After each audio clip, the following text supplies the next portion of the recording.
Our business is all about people and their unique journeys. Delving into their achievements, setbacks, and acquired wisdom fosters a profound and heartfelt connection. Through these interviews, you'll hear from professionals across the country as well as our home office team. These conversations allow us to journey back in time, exploring their beginnings to understand how their personal histories have significantly shaped our industry. Welcome to OA Origins.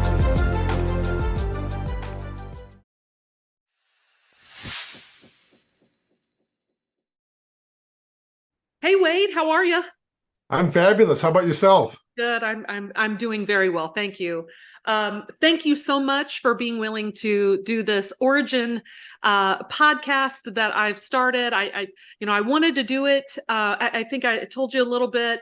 I wanted to do this to make sure that people at One America understand a day in a life, or how our advisors, our general agents get started in the business, and how they conduct business, but also to help the field understand a little bit from home office people and heart connections. I think it's important to know who you're in business with and know a little bit about them. So thank you for being willing to do this. Hopefully I keep on talking about peeling back the layers. We're going to get to know who Wade Borth is, and because you've got a fantastic history. So because this is an origin podcast, let's start back from the beginning. In the way back machine, let's talk about how you got started in the industry. Well, back in the day when we had stone tablets, it wasn't that long ago. But first off, I want to say thank you. I really appreciate the fact that you thought of me and invited me onto this podcast. I know it's like I do a podcast. We have the Wade Borth podcast. When you bring people on because you have an alignment of values. And so I'm super excited that you invited me onto your podcast, and I'm excited to be able to tell the story and tell a relationship, because there is such a great relationship and such an alignment of values that I'm excited to get into. So with that being said, let's go in the Wayback Machine. I love that thought.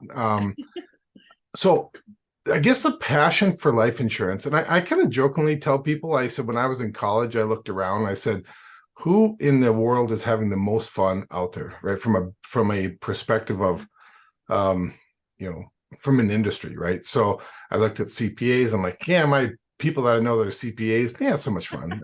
And I'm not saying they're not. I'm just saying it didn't look from the outside. It didn't look like they were having fun. But there was a guy by the name of Herb Mueller who had a life insurance agency, and he was golfing all the time. Everybody knew him, and I'm like, that seems interesting. But before that, I'm going to take you back a little bit further. When I was 13 years old, and it was interesting that you bring this question up, because my brother and I were just talking about it this past weekend. When I was 13 years old and he was 14, my father passed away. Mm. And this was back in the 80s. This is 1981. And we farmed in North Dakota. So I always kind of joke. I said, I didn't do anything wrong. I actually choose to live here in North Dakota. So, but we farmed in North Dakota, and we had a farm, and, we weren't big farmers, but we weren't small for that time. But that's when farming was really under a lot of pressure. Interest rates were high, a lot of difficulties, a lot of stress. And the banker at that time really controlled our farming operation. Mm. And what I mean by that is he was telling my dad, he said, you got to cut your expenses before we loan you money. One thing he told my dad to do, he says, that life insurance premium you're paying, because my dad started off with a fraternal organization called Aid Association for Lutherans, AAL. Now it's part of Thrivent. And he had a policy there, and he said, you got to cut that expense out. So he forced my dad to not pay that premium and then drop that coverage. 6 months later, he dies. 6 months later, he dies. And so what was the impact? What was the result of that decision? That really wasn't his decision. It was the banker's decision. Yeah. And that impact. And so that's always stuck with me. So I kind of, like I said, I jokingly say who's having the most fun, but I looked at it and said, who's making the biggest impact? Yeah. Because I said, who's changing people's lives? And again, at 18, 19, 20, 21 years old, I really didn't put all that together, but I knew there was something out there that I wanted to do, or something I wanted to make an impact in an industry. And again, at 20 years old, it was easy to convince myself, like, hey, I just want to have a lot of fun. I want to be able to go out and meet people, see people. But I also had that feeling in the background, knowing what my mother had to do and go through in order to support her last of of her children that were getting through through high school, graduating through high school into college, and the stress it put onto her, and so I looked at what was the impact of not having that one tool, that financial tool in our toolbox when we absolutely needed it the most. And it was horrendous on her. When I look back now, I mean, just the stress and anxiety, and I look at her gray hair that she used to color red. But the stress I put on her was just immense. And again, sometimes you don't see it when you're in the heat of it, but when you take a step back 30, 40 years later, gosh, over 40 years now, it's kind of hard to think about it, but 40 years later, you're taking a look back, I'm like, holy smokes, that was a huge impact on our lives. And how could it have been different? Would I want it to be different? Would I be making the same impact now if that wouldn't have happened? And again, I probably wouldn't go back and change it, but I look at it and say, man, can we make a difference in this world, in this industry? So right out of college, bought into an insurance agency, and that started my path down the insurance world, working for a fraternal organization, very similar to a mutual company. Had some different thoughts what I wanted to do, so went out and explored a little bit, discovered that this whole independent world wasn't so great, came back, and then but always been involved in the insurance industry for the last like I said, since 35 years or so. So let's go back a minute, because there was a lot there. It's a powerful story, right? The butterfly effect. What if something just was different? The trajectory of people's lives, it can really go off, and it boils down to just usually one decision, right? And what was stunning to me is number one, the influence that people in business have on business owners.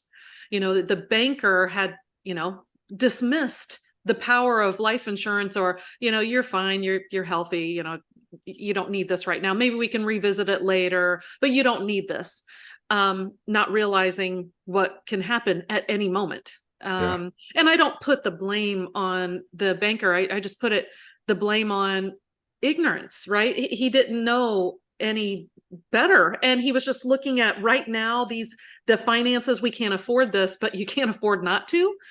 So that one I think is pretty important, because we do battle that in this industry. We battle other people's influence on or their belief system in life insurance, what life insurance can do or what it can't do. So that's number one. And number two, again, we hear these stories about parents, widows. Clay talked about it in the previous podcast: widows, widowers, and orphans. That was what life insurance was originally built for, was to take care of those folks. And how different your mom, I don't believe that your mom probably would have done anything different as far as taking care of her children and getting what needed to be done, but it could have alleviated a lot of pressure. It could have given her options, all that. Were you able to keep the farm? Yeah, so that's the interesting part of the story was, again, back in the early 80s, interest rates on the note was 21% or 20% interest rates, kind of crazy. So long story short, we had to have a liquidation sale. So we sold all the equipment, all the machinery, and that all took care of the immediate note that he had from the operating. So the bank got paid, right? So the banker told him to drop the life insurance. They got paid from the liquidation of all the things, and then we had the land left, but the land, we rented that out to some other farmers, and what was generated from that made the land payment. So we had this asset that basically every penny that was generated from it had to go to make the purchase. So we still ended up with some property out of it, but it really just provided nothing in the sense of cash flow for my mother. So it was all break even. And so, she was basically said, I have to go back to, she was working at the time, but, there wasn't a lot of options. And so, and I never felt poor. I mean, quite honestly, we always had food on the table, and we, had clothes. And so it wasn't like we ever felt poor, but I look back now, I'm like, holy smokes, she really, she took $1 and she stretched it out to about $1.25. Yeah. So, and everything she did. And just like I said, the stress, I look back at it now. And of course, my brother and I weren't always the most helpful. We were rebellious, and, you were and young so, guys, yeah, right? guys, yeah. Young So I guys, look yeah. back, I'm like, my gosh, we put her through a lot. So, Aw. all that together, like I said, I don't know that I would change anything. I mean, I would change the stress that was put on her. I Yeah. think going back to your point is, would she parented differently? Mhm. Maybe not, but it just the amount of pressure and stress that she never verbalized, by the way. She was always like, going to be stoic and strong, and never really let us know what was going on, which I think I wish she would have. Looking back, that was probably the thing I would change, because we could Yeah. have done things differently. So, after that summer, we had our auction sale. We sold everything off. I had to go work for a local farmer, and he basically wrote the checks to my mother, because that's what kind of kept the things going. So, Ah. um, but it builds character. So again, it's that question: do you want to change that? I don't know that I probably would. I just would wish we would have had a much more clear conversation. We've had it since, but back in the day, 14 years old, maybe mothers trying to protect her kids. So, Well, you're a parent. yeah, I'm a parent. They don't see what happens to us behind a closed door, when we're by ourselves, the yeah, tears, the stress, because we put on a good face to be strong and show resiliency, to our children. But they don't, fortunately, they don't see that. Sometimes it's good that they do. And, I grew up, with a single mom, and it wasn't pretty. no. It was tough. So anyway, back to you. So okay, so now you're in the insurance industry. So walk me through, like, what kind of happened, and you were navigating through an evolving industry. How did you get from where you started to where you are now? Yeah. So, like I said, I went to work for a large fraternal organization, which just means that their focus is on has a religious background, and we did we sold insurance doing that, and I thought, man, there's got to be more. So then I'm like, I'm going to go out, and because when you work for that particular company, you just sold one company product, and you're like, oh, I want to spread my wings. I want to represent 40 different companies and do 40 different things, and quickly learned just because it sounds good doesn't always necessarily mean it is good. And Sure. so, because there's some issues there, right? You didn't have a relationship with the company, and you have access to all these other insurance companies, but what does that mean? And it just means you have more product, and then when you have more product, there's just more confusion. Yeah. And are you really serving your clients by having 40 different choices? Maybe not. And then so from there, I was invited to come work for a company called Pioneer Mutual Life, which is part of One America. It was actually just at the time where Pioneer Mutual and American United Life came together to form One America. And Okay. so I worked in their what they call their independent distribution channel at that time. So is this So early early 2000s? 2000s, yeah. Okay. Okay. Came to work for them, worked inside the home office, was given an opportunity to kind of go out and be a regional, to go recruit agents and agencies into working with One America. Loved that job because it got me out in the field, got me out to have conversations with agents, which I knew and I loved. Gave me the opportunity to even have client conversations. As sometimes client conversations are the most fulfilling conversations you can have, because it's just different perspective, different point of view. And so that opportunity there, I think, is what really expanded my world. Yeah. And so you think about all those little opportunities that happen along the way, and how did those things expand your world? And so having conversations with people I would never have a conversation with any other time, because again, this is the early 2000s. We didn't have Zoom meetings back then. I wouldn't be meeting an agent in California, and then out in Atlanta, Georgia, or wherever it might be, to get just a different, like, man, you're doing business so differently. So is this an opportunity that I took as, like, to expand how I was thinking? And this is what I consider this is the time that my thinking, my thought process was expanding exponentially. Yeah. Just because I was hearing and accepting different thoughts on how to do business, and again, just having conversation with very, very successful agencies and agents and how they were working. Mm-hmm. So, that was an opportunity that was great. And then came an opportunity to say, hey, let's start my own agency. Let's start my own business. And so I was introduced to Nelson Nash. There's a whole story there that we can talk about it, but we'll leave that till a later date. But he introduced me to this idea of infinite banking, just how we think about our money and what we do. And I said, I want to do that. That was my passion. That turned into my passion. And it also was introduced to a number of agents that were doing the same thing.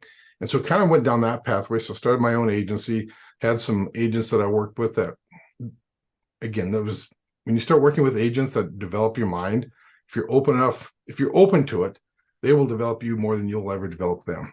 Absolutely. So And it's I just want to pause for a second. It's really neat that you have both perspectives of being, in client facing, but then also working with so many agents, because that's a benefit that I have working on the corporate side, is I get to meet so many agents and I get to see all the things that work well, but I also get to see all the things that don't work well. Yeah. So, when a rep contacts me and says, hey, I've got some ideas, I can go, here's what I've seen. This is what I've experienced with watching another rep do it. So watch this. So we can really be, coaches to a lot of agents, whether they're new or experienced, in what works well, what doesn't work well, or how to tweak it in a way. So we have a lot of ideas because we've seen a lot of things. It's really a neat perspective.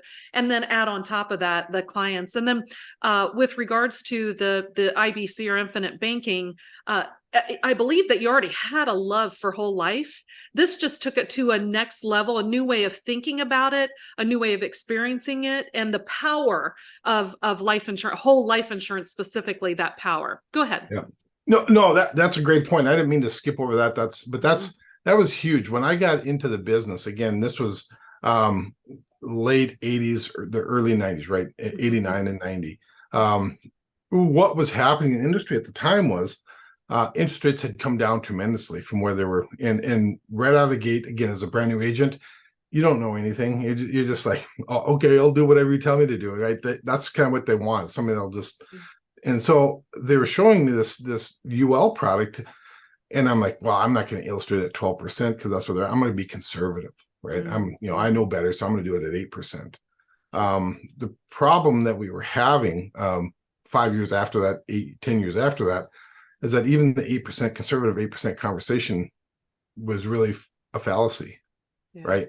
It should have been more along, hey, we should have been doing these at 4%. And so at that time, I looked at it and says, the only product that I found that didn't depend on something from the outside to make it happen was whole life. Mm-hmm. And so early in my career, I had a real desire to promote and to sell a whole life, because it was the only product that gave me all the guarantees. And so when things are in what I call dreamland, like, hey, when we're dreaming and things are looking great and we're projecting, guarantees aren't all that sexy. Yeah.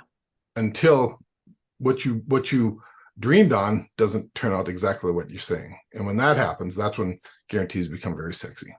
Yeah, I agree, because I've seen it as well throughout the industry, being in the industry since 1995 myself. I've seen things being projected a certain way, and I can guarantee you whatever is being projected is not what's actually going to happen. There's no way, right? Because interest rates fluctuate or the market fluctuates. So there's no way that it can be exact. The only thing that you can bank on is guarantees. And I love that I've never had to apologize while working at One America about our products, whether it's the long-term care product or the whole life product, because whatever is said in these is exactly what happens. And we've been doing it for, over 140 years. So exactly. And I think about just my relationship with Nelson Nash when I first met him. And actually I had a chance to speak the year after he passed away at the Nelson Nash Institute. I had a chance to go down there and speak.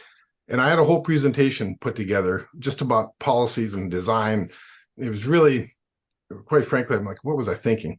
And then that night before I had to give up and give my hour presentation to, 100 people, 150 people, whatever it was, in that room, all I could hear was Nelson talking to me. He says, all the illustrations are lies, lies, more lies, right?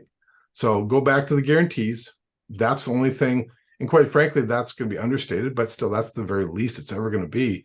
And you'll be safe. And so the conversation was about, it's a tool that gives you that guarantee, that base that you need. And Mhm. so take that tool and use it for what it is, which is a guaranteed contract. And Yeah. there's nothing else out there that gives you that kind of guarantee. No other product that gives you a contractual guarantee. Yeah.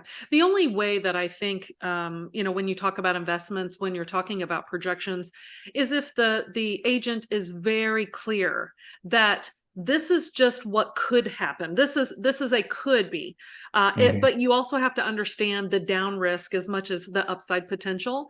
And as Yeah. long as the client is aware and they completely understand, and they understand, and they're willing to take that risk, but for the most part, this is my personal belief. I know that there's a lot of agents that will be viewing this that have different beliefs. My personal belief is when it comes to my life insurance or my long-term care, I want to know exactly what I'm getting. That's just how Michelle feels about her stuff personally. I want to know without a shadow of a doubt. I want certainty in this kind of, in this world. That's how I feel. Yeah. And I think there's so much uncertainty in this world. And I go back to and say, what did Teresa Borth, my mom, or what did Wade Borth need at age 14? I needed certainty. Yes. Oh, And we didn't have certainty. And I think about that from a lot of the conversations powerful. I'm having with clients and agents, or just what are we trying to bring to people? We're bringing certainty in a very uncertain time. Yes. And the only product that does that is the use of whole life, right? And I know there's VUL out there and IUL. There's a lot of noise, but I always say, how does that fulfill what your desire and what your need is? Right. And a Even lot with of our new VUL, we have guarantees in it. yeah, We guarantee our chart. Most don't. We guarantee. So we're yeah, trying to bring that level of certainty with that upside potential. yeah, 100%. And then, like I said, so really where my passion has come into play is like, how are we helping people understand what their values are? Because I don't think people have a true feeling for what their values are from that standpoint of, how does this product that I'm purchasing fit and align with my values? Mm. Or how are my actions, what I'm doing with my dollars, my financial world, align with our values? So we start with a really a value conversation. We start with, hey, what does abundance look like in 5 areas of life? Mm. And that's so different than what I've seen in the industry, because it takes me back to when I was 14. Imagine somebody having that conversation with her family and my dad, and said, what does abundance look like? What does success look like to you in these areas? And he would say, hopefully he would have said, my family's taken care of. And if that would have been his filter, he wouldn't have dropped that, even with the insistence of the banker. Yeah. It's such it's simple, right? Yeah. It's not easy, right? I No. say that a lot. It's not easy, but it is very simple. So back to your career. Yeah. So you had started your own agency. Yeah. You went out on your own, and how do you grow from there? So started my own agency, again, primarily with One America. So some things happened. This was back in 2008, 2009. A lot of crazy things going on back then. Right. And sometimes what we see as something bad happening to us is actually just an opportunity for a door to open up in front of us. So I was working with One America. Again, I wasn't an employee. And they just said, hey, we're going to eliminate this regional position that you had, this MGA position. Okay, fine. So this kind of left me like, I'm searching for, like, where do I go from here? And so I'm like, I know what I need to do. I love the conversations. So I'm going to be back, but I want to teach. My passion is to teach and train and mentor agents. So I thought the best way I could do that, the most impact I could make, is working with other agents. So helping them develop, bring them along. So I started my own agency, helping some people there. I would say, we were successful in doing that. We brought some people along to a point where, some of the producers I had in my agency are going to be probably way more successful than I'm ever going to be. And I think that's the true measure of success. If the people that you help mentor become way more successful than you're ever going to be. That's what you want for your kids, right? Right, So exactly. These are your kids in the business, and you Yeah, want that's a to good way to see look them at it. grow. And our dream is that our kids are able to do more than what we're able to. Not Yep. necessarily just in money. Of course, we like that. We want our kids to do well with money, but just be a bigger person. And I know one in particular that you worked with, and you're right. I could see why you would be so proud of your work there.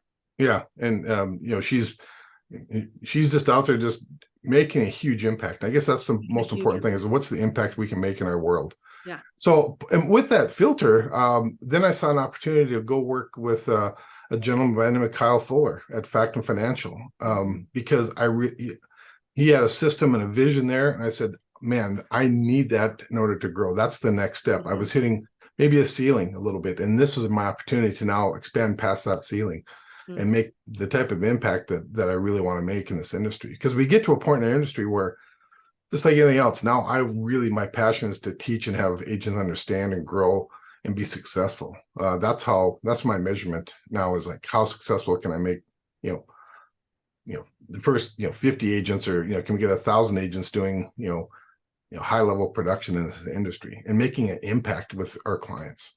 Yeah. So I've met Kyle multiple times. What an impressive human. Not just in the industry. His vision for the industry is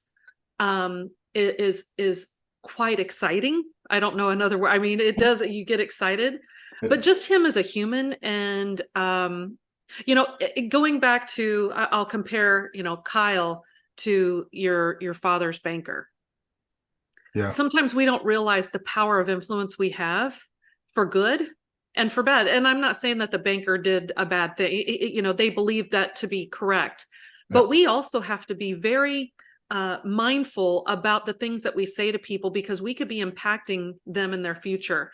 And Kyle is one of those people that, when he speaks about his vision, it's so exhilarating, right? And it's so different than the rest of the industry, where he wants to go and what he wants to do, and who he wants to. So I'm sure for you, it's exciting to be a part of a movement.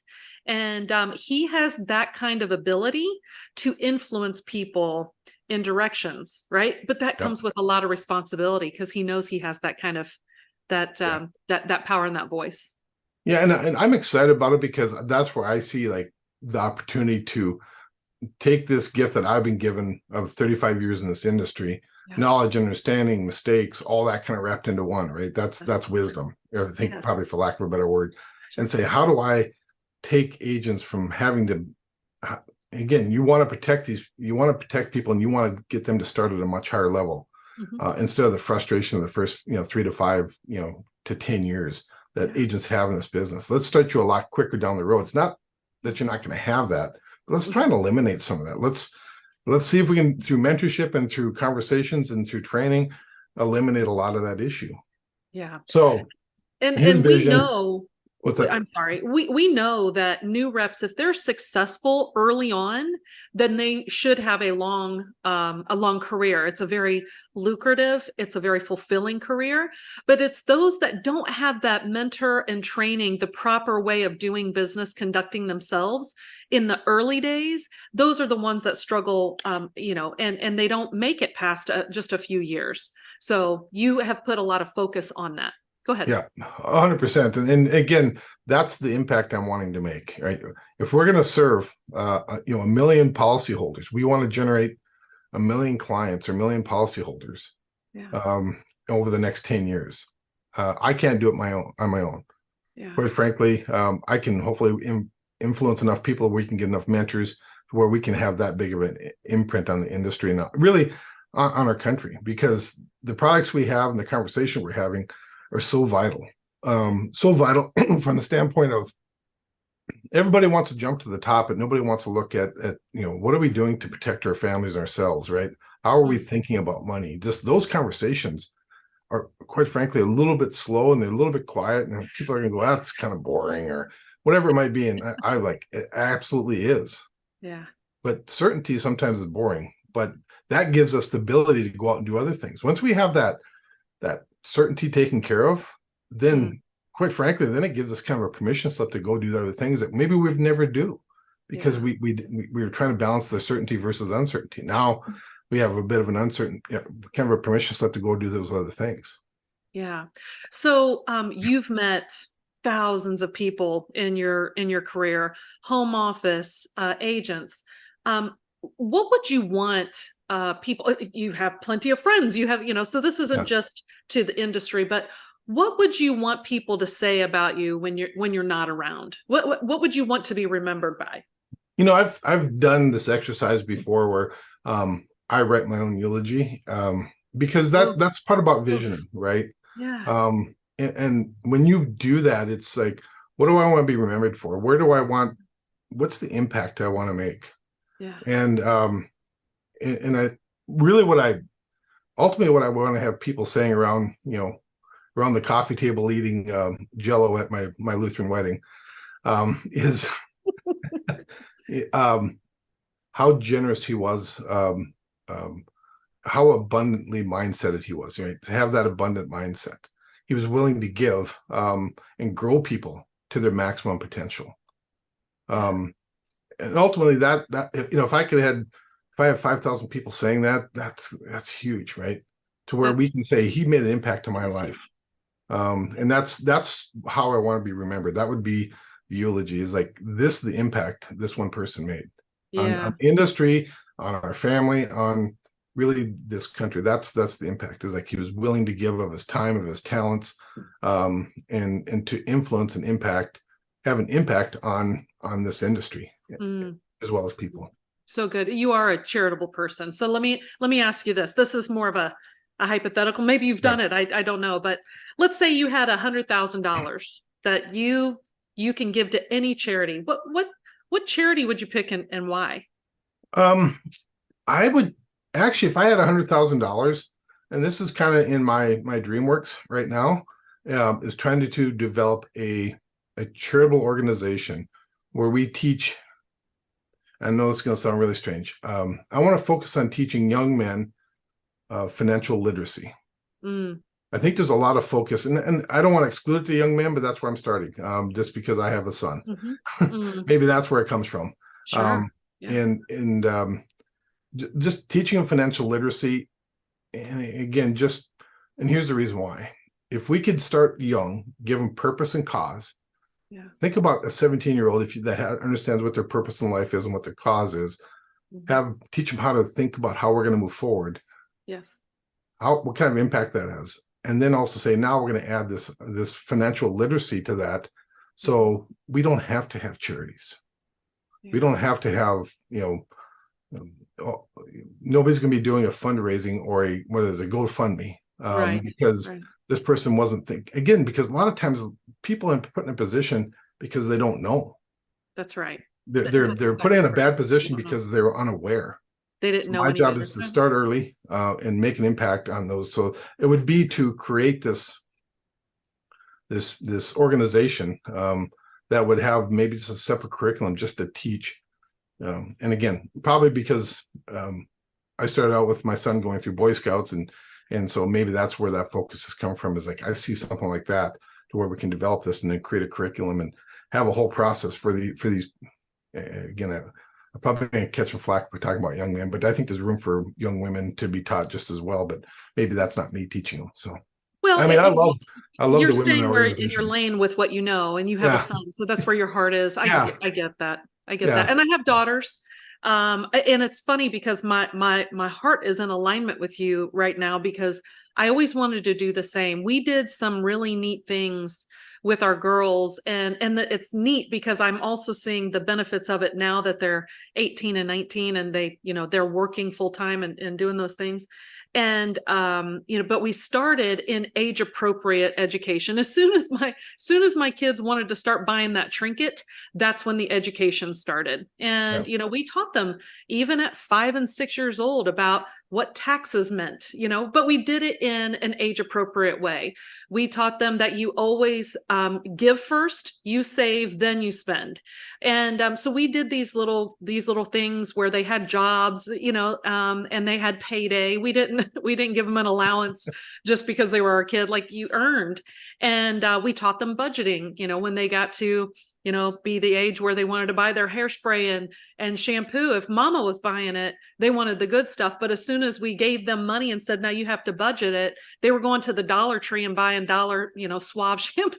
So it's amazing how you can shape them if you do it in bite-sized pieces, starting early and then building up to it. I believe, and there may be some people that have a different belief, but if you're starting when they're 16, 17 or in college, I wouldn't say it's too late, because it's never too late, but it's definitely difficult because behaviors are already set in for the most part, and trying to change those is where difficulty comes in. Yeah. And just think about if we had, again, just a resource for people. And again, it doesn't matter if it's boy or girl. I guess maybe that's silly to even say that, but just think if we had a resource where people say, because parents they don't want their children to grow up to be financially illiterate. That's never the goal. No. But at the end of the day, a lot of parents don't know themselves. I think, so I go back, this takes me back to when I was 14. We never had a discussion about money with my mother. Yeah.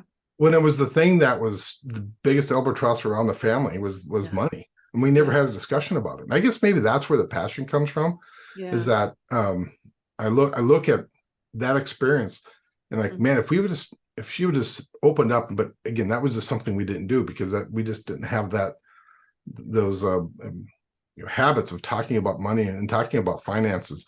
It doesn't always have to be, all roses. Sometimes talking about the things that are just awful in finances, like, hey, we don't have enough money to send you to college. Maybe refocuses you to say, well, okay, I'm going to go out and get a job, or I'm going to wait a year and I'm going to earn some money before I go to college. Or if I do go to college, I'm going to make sure I get done as fast and quickly as I can and don't waste those dollars. Yeah, it's valid. I will share real quickly because this is about you, not me, but our girls, we told them if you have a desire in your heart to be a doctor, a dentist, like it is in you, and we will make sure you go to the appropriate college. But if you don't know, and neither one of my girls really knew what they wanted to do, we just said, hey, let's start in community college. Let's get the prereqs out of the way. Let's just do that. Do community college and live a little bit of life until you figure out what you're good at. Is it people focused? Is it money focused? I said, but here's what I would recommend. Let's start the business, with a business path, because you will never waste those classes. Like, they will always come in handy. You'll always need that knowledge. And so far, so good. And that's exactly what they did. We kind of influenced their thinking in that way.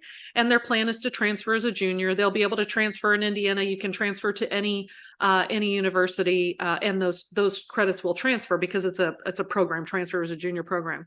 So along those same lines, we had constant conversations with our kids about finances, money, what things cost. We weren't shy about things, and just how the world worked, and paying taxes and what that means. Because boy, I remember, again, I'm telling too many stories, but my husband and my youngest daughter went to the store, and she had $5. This is when she was really little. She had $5, and she wanted to buy one of the cheap plastic, crap. She just wanted this one toy, and he let her do it. But she didn't have enough money for the tax. It was a $5 thing, but she didn't have enough money. Hardest lesson ever. They had to leave the toy there. He could have thrown in the buck or whatever it was for the taxes. She cried. And he said it was the hardest thing, because obviously I had the money to pay the taxes, but I needed her to learn this was a valuable lesson, that you have to account for that. And if you can't afford it, you have to put it down and come back later, save up for it or whatever. So it was a good lesson. It was tough. It was harder on us than it was on her. I'm sure of it. Always is. Those are hard lessons. So let's get back to you. All right. Yeah. No, I would just agree with that story, and just, I'm gonna leave it at this, but one of the things we're doing, again, it's about helping young people find their passion. I mean, that is so their purpose and their passion. I look at, the amount of depression and suicide, and I think it's because people don't know where they're headed, right? They're drifting in this big ocean. Where if they had a purpose and a passion, and again, you don't always know that. I kind of knew it, but I really didn't know it until later in life. Yeah. But if somebody had been there to have that conversation, and it starts sometimes with, what is it you don't like to do? Oh, Sometimes I tell the girls that college is just as much about figuring out what you do want to do as it yeah, is what you don't want to do. yeah. Well, So, and yeah. that's part of our conversation too, is like um I try to really get sharp on what is my purpose and passion and what is my light. I call it the Mm, light. And I use the story of just imagine you're out in the woods, in the it's pitch black out there except for your cabin that you're walking to. yeah. And then out of that cabin comes light from the kitchen. And that Mm, light that's coming out of that kitchen has got a very distinct pattern on the outside where it's completely dark. And mm, so, where I teach and where I want to be real clear about it is what's my light coming out of that kitchen. And then those people that are in the light want to hear my message. But if I'm mm, not real clear about it, it becomes very dim and we're not sure. So the more we can work on that message of what is it I want to be saying and what is it I want to be doing, mm. people can say, I want some of that. So they're going to come to that light. And then from that point, I always say that agents and just people in general spend so much time trying to get people that are in the dark into their light versus spending the time with those that are already there to hear your message. Yeah. Yeah. You got to be a light first, right? Yep, Yeah. exactly. So, Yeah. That's um, good. but That's good. anyhow, I don't know where that was So, going, but I wanted to share no, that that's story. good. It's good. So I will switch gears for just a moment because I see a ton of books in your Oh, background. I yeah. know you're a reader. We've talked about books in the past. So what's a good book that you're reading now? Maybe you can share with the audience and why. So I would one book that we love to read. I have a couple. I'm a type of guy that'll have. If you could see my desk, I have about 4 or 5 books right now that are all. I start reading one and I'll pick up another, and I I'll do the get a little same. bit of time. So I have a number of. The one that I really love is The Go-Giver. The If Go-Giver, you yes. read no other book, read The Go-Giver and take that Mhm. to heart. Yes. That is Mhm. true passion about putting forth value without any expectation of receiving anything for it. Yeah. And if you do that, if you can live your life around that, you're going to have tremendous success in whatever you do. Mm. One book that I'm reading right now so it's like, you understand this. Sometimes you pick up a book, you start to read it, and you set it down, and it might sit there for another 6 months before you pick it up again. I do it all the time. I feel guilty because I can never finish a book because then I get excited about the next one. I'm sure you're Yeah. the same.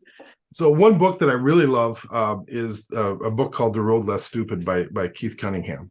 The Road Less Stupid. Road Okay. Less Stupid. Thank you. Road Less Stupid. Okay. Yeah. And so in there, one of the things, and I don't know if it's original to him because I've heard it some other places, but he tries to get you to think through filters, right? And one of the ones that I love about this, and I've really tried to put this into our business and our business practice, is like, what's the absolute upside that you can have in whatever decision you're making? Mm-hmm. What's the absolute downside that you can have in this situation? And the third question is, can you live with the results of the downside? Mm. If you can't live with the results of the downside, the question is, should you be doing it? Yeah. And so here's why I think whole life fits into why this book, that conversation right there fits into what we do, is because I know what the downside is, and I can absolutely live with the worst case scenario with whole Mm-hmm. life. Mm. The upside, the promise that may or may not happen, that's not even a question, because sometimes we have very little control over that. Yeah. But what's the downside? And then can we live with that downside? Yes. So, Yeah. so that's one of my favorites right now. That's a good book. Yeah. So Thank you for sharing that. Thank you you for bet. sharing that. So, what is you're an interesting guy. What is one fact about you that would surprise people if they learned it? One good fact. I've reffed high school football for 35 years. That's interesting. Yeah. Okay. Well, tell me. Okay. So you're a teacher, right? So this makes sense.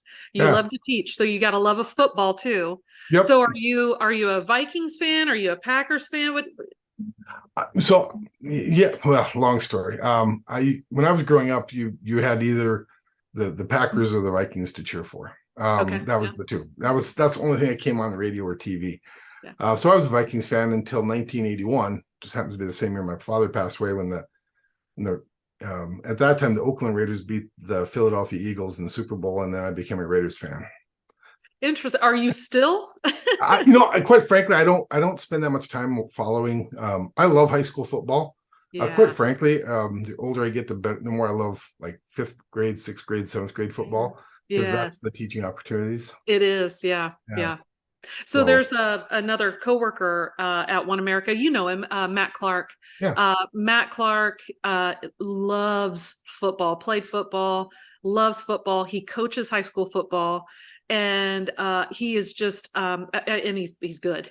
His daughter is with him at practices. I mean, it's a whole family ordeal. So I'm sure you guys could probably share some good conversations.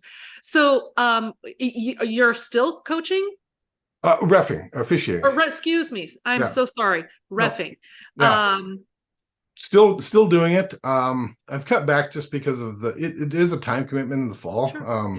Yeah. But still do high school football at all levels. So That's I did some awesome. college in the past. I've like I said, one of my passion is they have a whole program here for fifth, sixth, seventh, and eighth graders. Mm. And that's really just about teaching them the rules and helping. I mean, you still officiate the games, but you do more teaching and officiating. So, but I just haven't had that much time. But I'm now and partly because my son he's gotten older now. He doesn't play football.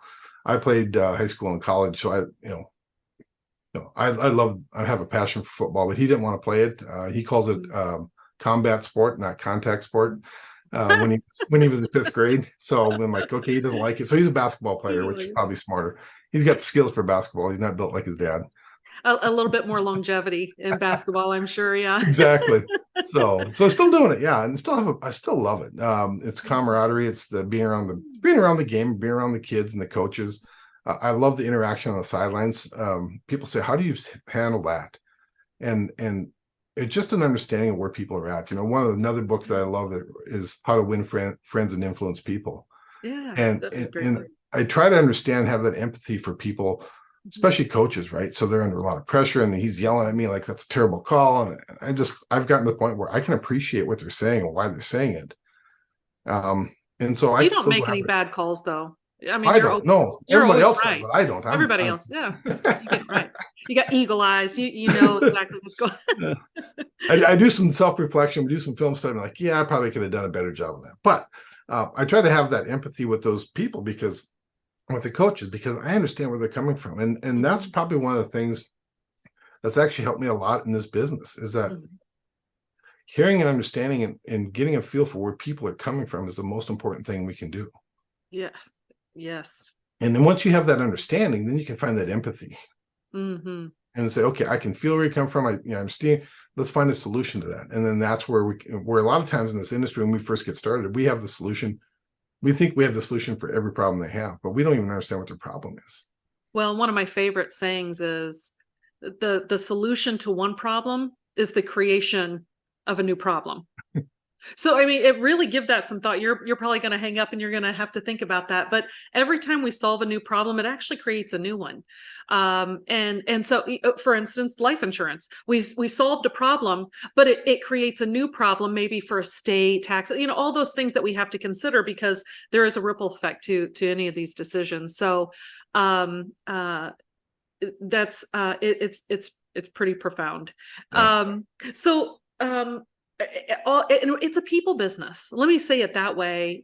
We are in a people world, people business. And the more that you work, which is probably why you read books, right, is to learn more about yourself and the type of tool that you can be, but then also learning about other people. What motivates people? How do people think? Just the psychology behind it, the understanding, the heart connections, which is, again, the whole reason why I wanted to do this Origins podcast, is so that we can learn a little bit more about each other and understand where people come from and be inspired and motivated by stories. Because I always do, when I hear someone's story, their origin story, it builds up. It helps me to understand maybe where they're coming from a little bit more, and to understand how they think and how to connect. So, what is just a few more questions, and then we'll get to a fun one. I always end with a fun one. So, what is the most unexpected piece of advice that you've ever received? Oh boy, there's a lot of free, advice out there that we talk about. I want to go back real quick to what you were just saying, because you made such a great point. I just feel like I have to bring this out. Please, yeah, please. This business is, all relationships, everything we do in life should be relationship orientated, right? So everything from, what's our purpose and our cause should always be about a relationship with our creator, a relationship with ourselves, our money, our family, our community. It's like, how do we find abundance in those areas? And how do we find the maximum amount of relationship? Yeah. And so as that's one of the things that has always drawn me back to One America. I mean, I've had a long-standing relationship with One America. And what I found was it is really one of the, I don't say the only company, it's one of the few companies that have ever been able to develop a strong relationship with the management and people there. You and I have known each other for a long time. We've got a great relationship. And it is the set of values that a company has or people have an alignment to working together. And so you mentioned relationship, or, this is a people business. I'm going to say it's a relationship business with people and with money and with whatever it is that we want to find abundance in. So that relationship has always, it just seemed like it's getting stronger and stronger every year. So I'm happy to put the One America flag up and say, this is the company that has the set of values that I believe in, that I champion as well. Yeah. So I want to bring that up. I don't know if we're going to get to that, but it is a strong message that we come across when we can say this company has believes in those relationships as well, from Dennis, from the very top on down, from Scott and Dennis, being able to just, quite frankly, you can just call them up and say, hey, I want to have a quick relationship with you and have a conversation. There's not one person there that would say no. That's right. Thank you for saying that, because I feel like we pride ourselves on that. And it's natural. It's not something that we have set out and said, I mean, yes, sure. exactly. It is natural. Right. It doesn't contrived. Yeah. So thank you. Thank you. You bet. So unexpected advice was unexpected advice. Yeah. I think sometimes Nelson Nash did this one time. It's one of his rules, and he kind of amended it. I was having a conversation with him, and he says, I thanked him one time. I said, thank you for helping me and mentoring me. And he says, all I do is cast the seed. He says, the advice he gave me is like, you have to look inward and open up and accept that seed. Nobody's going to grow you more than you want to grow yourself. And so I was like, thanks. That advice was huge, because I was looking for somebody to develop me when I had to look inward to develop myself. Yes. And, that's good. And so he said, you're never going to grow more than, nobody's ever going to grow you more than you're ever going to grow yourself. So you have to look inward. And then the other piece of advice right after that was he would laugh at you and then say, on top of that, don't take yourself too seriously. That was probably the biggest piece of advice that somebody gave me. So yeah, well, if you don't laugh, you'll cry. Yeah. So I laugh at myself probably every day and make fun of myself. I like self-deprecating humor. I think that it's attractive when I see other people kind of make jabs at themselves and poke at themselves, and I try to do the same. So don't take it too seriously, right? It's just life. And there was a quote a Stoic quote that I saw the other day. I'll share it real quick because I think you'll appreciate it. But it says, Herculetus is the owner of this quote, but no man ever steps in the same river twice, for it's not the same river and he's not the same man. Meaning we're all trying this, right? Even though we have, been in the business for quite some time, we've never been in this business in 2023 with this economy, with these products, with these people, the types of